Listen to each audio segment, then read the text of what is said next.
Saudara-saudara yang dikasihi Tuhan, kitab ini dalam bahasa Ibrani disebut Devarim, artinya perkataan-perkataan.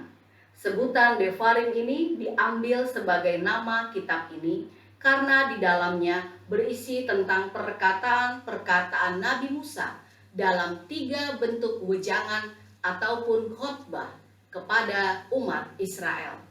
Dalam bahasa Inggris, kitab ini menggunakan nama Deuteronomy yang diambil dari bahasa Latin Deuteronomium, artinya hukum kedua.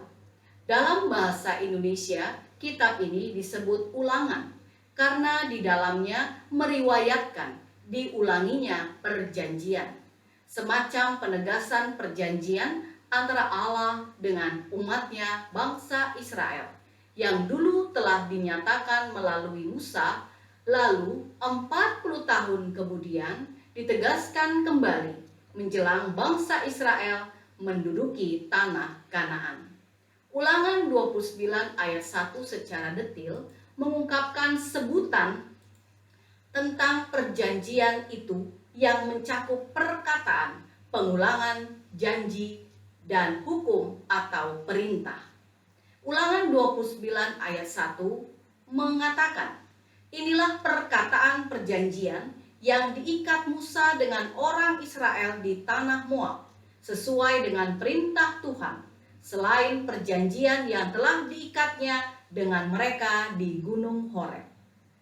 Perjanjian di Gunung Horeb disebut perjanjian pertama atau hukum pertama, dan di tanah Moab ketika mereka berkemah untuk kemudian memasuki tanah Kanaan, diulangi kembali perjanjian itu yang disebut dengan hukum kedua. Jadi, sebutan-sebutan tersebut walaupun berbeda, ulangan, hukum, perkataan, namun memiliki kesatuan pemahaman di dalamnya. Saudara-saudara, pemahaman pokok teologi yang sangat ditekankan dalam kitab Ulangan ini adalah pemusatan ibadah umat Israel hanya kepada Allah Yahweh. Lazim disebut Allah Israel. Ada tempat khusus yang Allah tentukan untuk umatnya bersekutu dan menyembahnya, yakni di Yerusalem. Hal itu terwujud saat Daud menjadi raja atas Israel. Kadang Yerusalem disebut juga Bukit Sion karena memang kota itu terletak di perbukitan.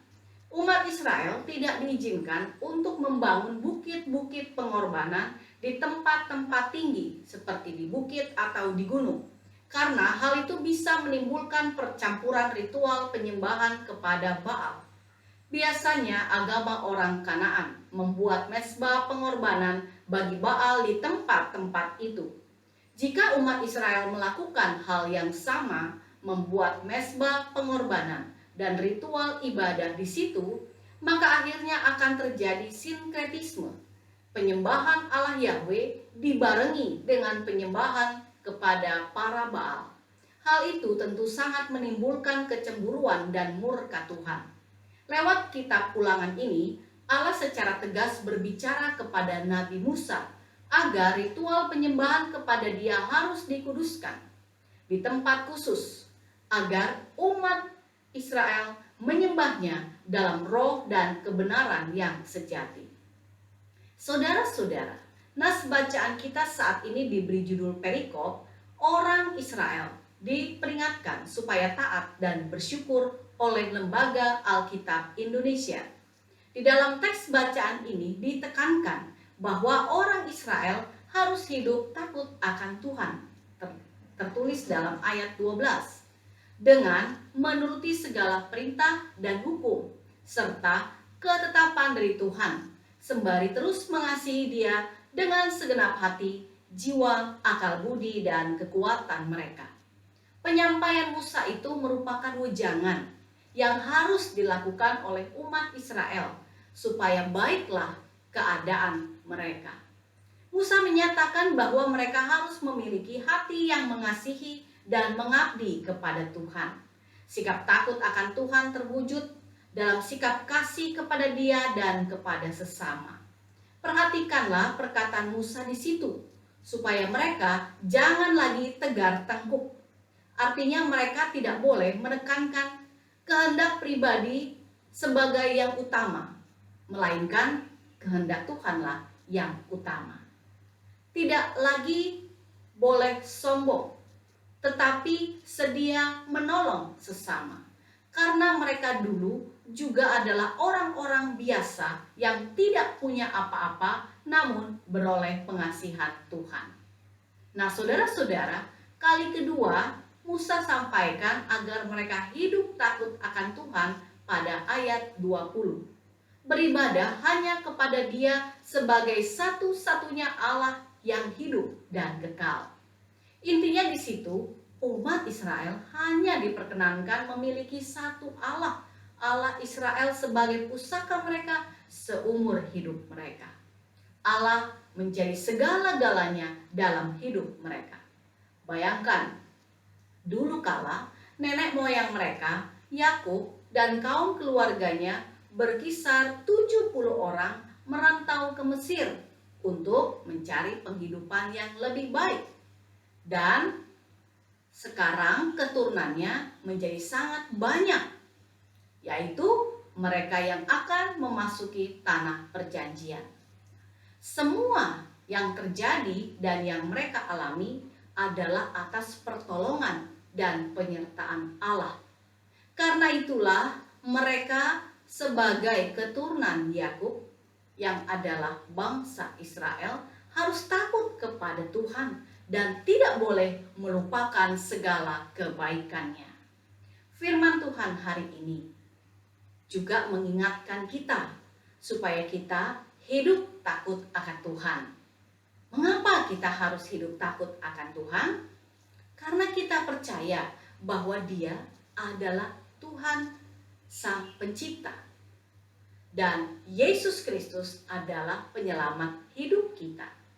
Ironisnya, orang percaya yang telah memahami hal ini seringkali dalam praktiknya lebih takut kepada manusia atau setan daripada takut kepada Tuhan.